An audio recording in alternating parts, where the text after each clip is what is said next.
ನಮಸ್ಕಾರ ವಿದ್ಯಾರ್ಥಿಗಳೇ, ಕನ್ನಡ ಅಮರ ಯೂಟ್ಯೂಬ್ ಚಾನಲ್ಗೆ ಸ್ವಾಗತ. ಬನ್ನಿ ವಿದ್ಯಾರ್ಥಿಗಳೇ, ಈ ದಿನ 8ನೇ ತರಗತಿಯಲ್ಲಿರತಕ್ಕಂತಹ ಪಾಠ ಮಗ್ಗದ ಸಾಹೇಬ.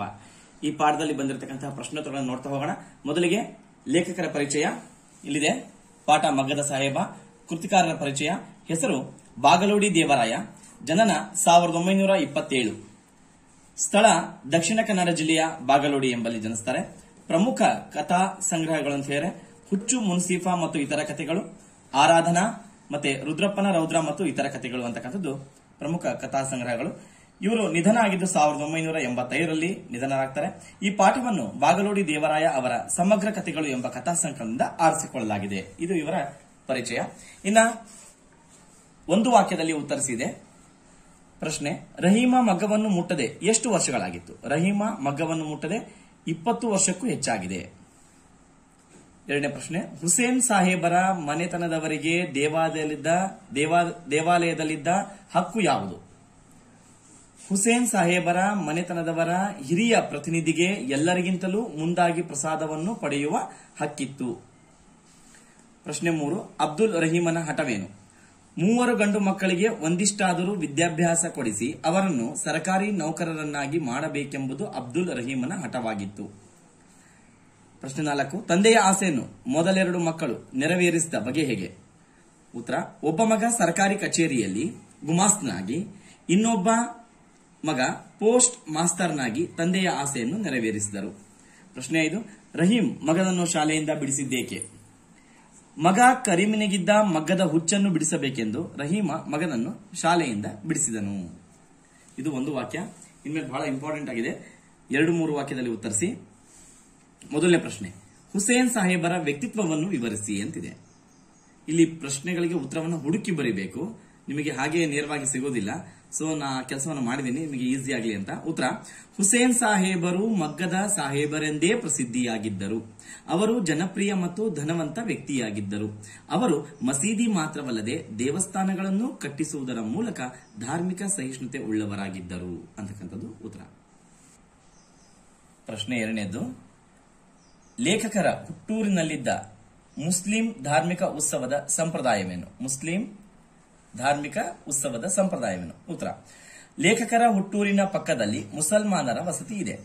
ಅದರೊಳಗೆ ಒಂದು ಪವಿತ್ರ ಸ್ಥಾನವಿದೆ. ಅಲ್ಲಿ ಪ್ರತಿ ವರ್ಷ ನಡೆಯುವ ಉರ್ಸ್ ಎಂಬ ಮುಸಲ್ಮಾನರ ಧಾರ್ಮಿಕ ಉತ್ಸವದ ಸಮಯದಲ್ಲಿ ಲೇಖಕರ ಮನೆತನದ ಒಬ್ಬ ಪ್ರತಿನಿಧಿ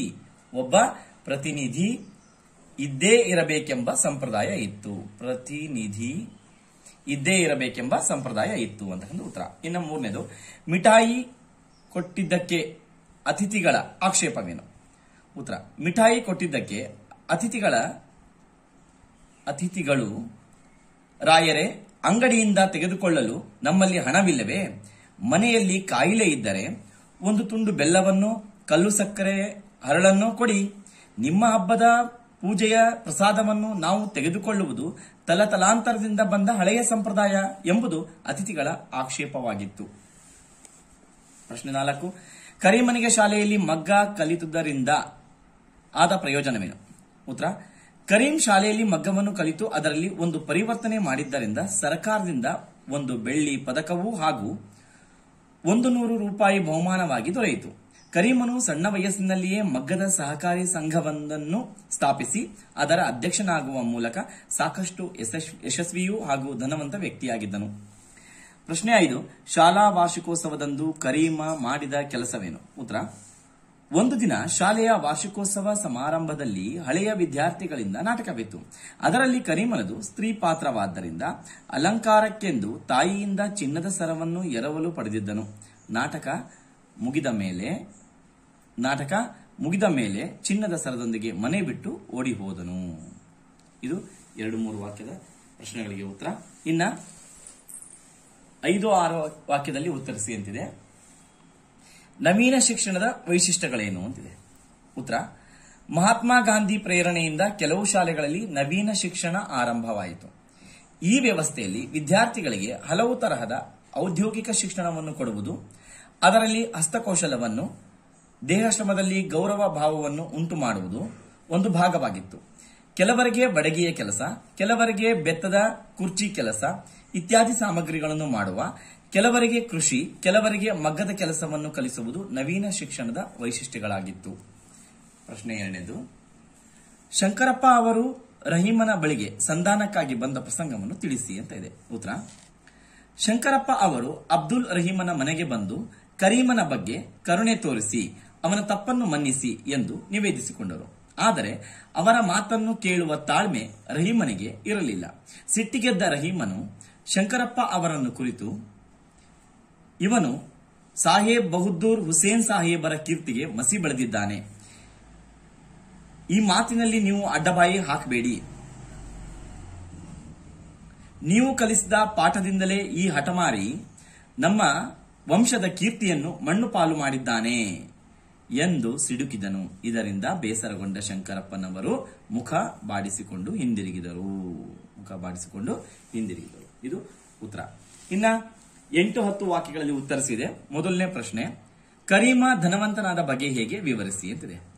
ಉತ್ತರ: ಮಹಾತ್ಮ ಗಾಂಧೀಜಿಯವರ ನವೀನ ಶಿಕ್ಷಣದ ಪ್ರೇರಣೆಯಿಂದ ಕರೀಮ ಓದುತ್ತಿದ್ದ ಶಾಲೆಯಲ್ಲಿ ಮಗ್ಗವನ್ನು ಕಲಿಸತೊಡಗಿದರು.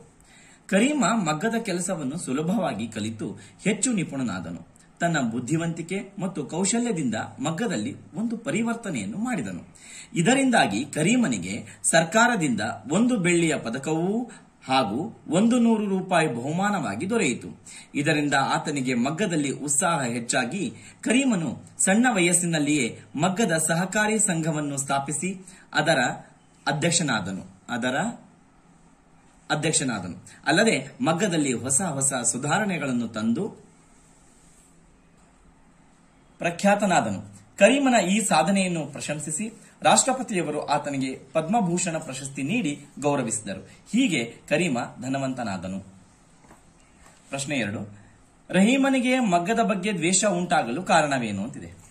ಉತ್ತರ: ಅಬ್ದುಲ್ ರಹೀಂ ಸಾಹೇಬರಿಗೆ ಮಗ್ಗದ ಸಾಹೇಬ ಎಂದು ಕರೆದರೆ ಸಾಕು ಸಿಟ್ಟು ಬರುತ್ತಿತ್ತು. ಮಗ್ಗವಲ್ಲ, ಅದು ಕೊರಳಿಗೆ ಹಗ್ಗ ಎಂಬುದು ಆತನ ಉದ್ಗಾರವಾಗಿತ್ತು. ರಹೀಮ ಮಗ್ಗವನ್ನು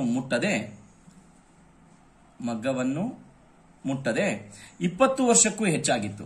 ಏಕೆಂದರೆ ಅವನ ಅಜ್ಜನ ಕಾಲದಲ್ಲಿ ಬ್ರಿಟಿಷರು ಅಗ್ಗದ ಮಿಲ್ಲಿನ ಬಟ್ಟೆಗಳನ್ನು ತಂದು ನಮ್ಮ ದೇಶದಲ್ಲಿ ಮಾರಾಟ ಮಾಡುತ್ತಿದ್ದರು. ಆದರೆ ಈ ಬಟ್ಟೆಗಳ ಬಣ್ಣವು ಒಂದೇ ತಿಂಗಳಲ್ಲಿ ಮಾಯವಾಗುತ್ತಿದ್ದವು. ಅಲ್ಲದೆ ಅವು ಅಗ್ಗವಾಗಿ ದೊರೆಯುತ್ತಿದ್ದರಿಂದ ಮಿಲ್ಲಿನ ಬಟ್ಟೆಗಳದ್ದೇ ಅಧಿಪತ್ಯವಾಯಿತು. ಇದರಿಂದಾಗಿ ಮಗ್ಗದವರು ಭಿಕಾರಿಗಳಾದರು. ಅವರು ತಿನ್ನುವ ಅನ್ನಕ್ಕೂ ಸಂಚಕಾರವಾಯಿತು. ಮಗ್ಗಗಳೆಲ್ಲವೂ ಧೂಳು ತುಂಬಿ ಜೇಡರ ಬಲೆಯಿಂದ ಮುಚ್ಚಲ್ಪಟ್ಟಿದ್ದವು. ಇದರಿಂದ ಮಗ್ಗವನ್ನೇ ನಂಬಿ ಜೀವನ ನಡೆಸುತ್ತಿದ್ದ ರಹೀಮನ ಕುಟುಂಬ ಬೀದಿ ಪಾಲಾಯಿತು. ಈ ಎಲ್ಲಾ ಕಾರಣದಿಂದ ರಹೀಮನು ಮಗ್ಗವನ್ನು ದ್ವೇಷಿಸುತ್ತಿದ್ದನು ಅಂತಕ್ಕಂಥದ್ದು. ಇನ್ನು ಸಂದರ್ಭ ಸಹಿತ ಸ್ವಾರಸ್ಯ ವಿವರಿಸಿದೆ. ಮೊದಲನೇದು, ಮಗ್ಗವಲ್ಲ ಕೊರಳಿಗೆ ಹಗ್ಗ. ಉತ್ತರ: ಈ ವಾಕ್ಯವನ್ನು ಬಾಗಲೋಡಿ ದೇವರಾಯ ರಚಿಸಿರುವ ಸಮಗ್ರ ಕಥೆಗಳು ಎಂಬ ಕಥಾಸಂಕಲನ ಆಧಾರಿತವಾದ ಮಗ್ಗದ ಸಾಹೇಬ ಎಂಬ ಪಾಠದಿಂದ ಆರಿಸಿಕೊಳ್ಳಲಾಗಿದೆ. ಇದಕ್ಕೆ ಅರ್ಧ ಮಾರ್ಕ್ಸ್ ಇರುತ್ತೆ ಮಕ್ಕಳೇ. ನೆಕ್ಸ್ಟ್, ಈ ಮಾತು ಅಬ್ದುಲ್ ರಹೀಮನ ಜೀವನವನ್ನು ಬೀದಿ ಪಾಲು ಮಾಡಿದ ಮಗ್ಗದ ಬಗ್ಗೆ ಅವನು ಹೊಂದಿದ್ದ ಭಾವನೆಯಾಗಿತ್ತು. ಇದಕ್ಕೊಂದು ಅರ್ಧ ಮಾರ್ಕ್ಸ್ ಇರುತ್ತೆ. ನೆಕ್ಸ್ಟ್ ಸಂದರ್ಭ, ಬ್ರಿಟಿಷರು ಅಗ್ಗದ ವಿದೇಶಿ ಮಿಲ್ಲಿನ ಬಟ್ಟೆಗಳನ್ನು ನಮ್ಮ ದೇಶಕ್ಕೆ ಪರಿಚಯಿಸಿದರು. ಇದರಿಂದ ಮಗ್ಗವನ್ನೇ ನಂಬಿ ಜೀವನ ನಡೆಸುತ್ತಿದ್ದ ಅಬ್ದುಲ್ ರಹೀಮನ ಕುಟುಂಬ ಬೀದಿ ಪಾಲಾಯಿತು. ಅವನ ಮನೆಯಲ್ಲಿ ಊಟಕ್ಕೂ ಗತಿ ಇಲ್ಲದಂತಾಯಿತು. ಇದರಿಂದ ಬೇಸರಗೊಂಡ ರಹೀಮನು 20 ವರ್ಷಗಳಿಂದ ಮಗ್ಗವನ್ನು ಮುಟ್ಟಿರಲಿಲ್ಲ. ಯಾರಾದರೂ ಆತನನ್ನು ಮಗ್ಗದ ಸಾಹೇಬನೆಂದು ಕರೆದರೆ ಆತನು ಈ ಮೇಲಿನಂತೆ ಹೇಳುತ್ತಿದ್ದನು ಅಂತಕ್ಕಂಥದ್ದು. ಇನ್ನು ಅದಕ್ಕೆ ಸ್ವಾರಸ್ಯ, ಮಗ್ಗದ ಬಗ್ಗೆ ರಹೀಮನಿಗಿದ್ದ ಅಸಮಾಧಾನ ಈ ಮಾತಿನಲ್ಲಿ ವ್ಯಕ್ತವಾಗಿದೆ ಅಂತಂದು. 2ನೇದು, ಕಳ್ಳನಾದವನು ಮನೆ ಬಿಟ್ಟು ಓಡಿ ಹೋದವನು ಮಗನೇ ಅಲ್ಲ. ಈ ವಾಕ್ಯವನ್ನು ಬಾಗಲೋಡಿ ದೇವರಾಯ ರಚಿಸಿರುವ ಸಮಗ್ರ ಕಥೆಗಳು ಎಂಬ ಕಥಾಸಂಕಲನ ಆಧಾರಿತವಾದ ಮಗ್ಗದ ಸಾಹೇಬ ಎಂಬ ಪಾಠದಿಂದ ಆರಿಸಿಕೊಳ್ಳಲಾಗಿದೆ ಅಂತಕ್ಕಂಥದ್ದು. ಇನ್ನು ಈ ಮಾತನ್ನು ಯಾರ್ಯಾರಿಗೆ ಹೇಳ್ತಾನಂತ, ಅಬ್ದುಲ್ ರಹೀಮನು ತನ್ನ ಮಗನಾದ ಕರೀಂನನ್ನು ಕಳ್ಳನೆಂದು ಭಾವಿಸಿ ಈ ಮೇಲಿನ ಮಾತನ್ನು ಹೇಳಿದನು. ಇನ್ನು ಸಂದರ್ಭ, ಶಾಲೆಯ ವಾರ್ಷಿಕೋತ್ಸವದ ದಿನ ನಾಟಕದಲ್ಲಿ ಸ್ತ್ರೀ ಪಾತ್ರ ಅಭಿನಯಿಸುವ ಸಲುವಾಗಿ ಕರೀಮನು ತನ್ನ ತಾಯಿಯಿಂದ ಚಿನ್ನದ ಸರವನ್ನು ಎರವಲು ಪಡೆದು ನಾಟಕ ಮುಗಿದ ಮೇಲೆ ಮನೆ ಬಿಟ್ಟು ಓಡಿ ಹೋದನು. ಈ ವಿಷಯ ತಿಳಿದು ಸಿಟ್ಟಿಗೆದ್ದ ಅಬ್ದುಲ್ ರಹೀಮನು ತನ್ನ ಮಗನಾದ ಕರೀಂನನ್ನು ಕಳ್ಳನೆಂದು ಸಂಬೋಧಿಸುತ್ತಾ ಈ ಮೇನಂತೆ ಹೇಳಿದನು. ಸ್ವಾರಸ್ಯ, ತಂದೆಯ ಮನಸ್ಸನ್ನು ನೋಯಿಸಿದವನು ಮಗನೇ ಅಲ್ಲ ಎಂಬುದು ಈ ವಾಕ್ಯದ ಸ್ವಾರಸ್ಯವಾಗಿದೆ. ಇನ್ನು ಮೂರನೇದು, ನಿಮ್ಮ ಹಳೆಯ ಶಿಷ್ಯನಿಗೆ ಇನ್ನೊಂದು ಉಪಕಾರ ಮಾಡಿ. ಈ ವಾಕ್ಯವನ್ನು ಬಾಗಲೋಡಿ ದೇವರಾಯ ರಚಿಸಿರುವ ಸಮಗ್ರ ಕಥೆಗಳು ಎಂಬ ಕಥಾಸಂಕಲನ ಆಧಾರಿತವಾದ ಮಗ್ಗದ ಸಾಹೇಬ ಎಂಬ ಪಾಠದಿಂದ ಆರಿಸಿಕೊಳ್ಳಲಾಗಿದೆ. ಈ ಮಾತನ್ನು ಮನನೊಂದ ಕರೀಂ ತನ್ನ ತಂದೆಯನ್ನು ಒಪ್ಪಿಸುವಂತೆ ಶಂಕರಪ್ಪನವರಿಗೆ ಹೇಳಿದನು. ಸಂದರ್ಭ, ಅನೇಕ ವರ್ಷಗಳ ನಂತರ ಕರೀಮನು ಚಿನ್ನದ ಸರದೊಂದಿಗೆ ಮನೆಗೆ ಬಂದನು. ಕರೀಂ ಎಷ್ಟೇ ಬೇಡಿಕೊಂಡರೂ ತಂದೆ ಅಬ್ದುಲ್ ರಹೀಂ ಬಾಗಿಲು ತೆರೆಯಲಿಲ್ಲ. ಇದರಿಂದ ಮನನೊಂದ ಕರೀಂ ತನ್ನ ಗುರುಗಳಾದ ಶಂಕರಪ್ಪನವರ ಬಳಿ ಬಂದು ತನ್ನ ತಂದೆಯನ್ನು ಒಪ್ಪಿಸುವಂತೆ ಬೇಡಿಕೊಳ್ಳುತ್ತಾ ಈ ಮಾತನ್ನು ಹೇಳಿದನು ಅಂತಕ್ಕಂಥದ್ದಿದೆ. ಅದಕ್ಕೆ ಸ್ವಾರಸ್ಯ, ತನ್ನ ತಾಯಿಯ ಮುಖವನ್ನು ನೋಡಬೇಕೆಂಬ ಕರೀಮನ ಹಂಬಲ ಈ ವಾಕ್ಯದ ಸ್ವಾರಸ್ಯವಾಗಿದೆ ಅಂತಕ್ಕಂಥದ್ದು. ಇನ್ನು ನಾಲ್ಕನೇದು, ಕೊನೆಯದು ಸಂದರ್ಭ, ದೇವರು ದೊಡ್ಡವನು, ದೇವರು ದಯಾಳು. ಈ ವಾಕ್ಯವನ್ನು ಬಾಗಲೋಡಿ ದೇವರಾಯ ರಚಿಸಿರುವ ಸಮಗ್ರ ಕಥೆಗಳು ಎಂಬ ಕಥಾಸಂಕಲನ ಆಧಾರಿತವಾದ ಮಗ್ಗದ ಸಾಹೇಬ ಎಂಬ ಪಾಠದಿಂದ ಆರಿಸಿಕೊಳ್ಳಲಾಗಿದೆ. ಈ ಮಾತನ್ನು ಮಗನ ಸಾಧನೆಯನ್ನು ಕಂಡು ಸಂತಸದಲ್ಲಿದ್ದ ರಹೀಮನು ಶಂಕರಪ್ಪನವರಿಗೆ ಹೇಳಿದನು. ಸಂದರ್ಭ, ರಾಷ್ಟ್ರಪತಿಗಳು ಕರೀಮನಿಗೆ ಪದ್ಮಭೂಷಣ ಪ್ರಶಸ್ತಿಯನ್ನು ನೀಡಿ ಗೌರವಿಸಿದ ಭಾವಚಿತ್ರ ವಾರ್ತಾ ಪತ್ರಿಕೆಯಲ್ಲಿ ಬಂದಿತ್ತು. ಈ ಪತ್ರಿಕೆಯನ್ನು ಶಂಕರಪ್ಪನವರು ರಹೀಮನಿಗೆ ತೋರಿಸಿ ಈ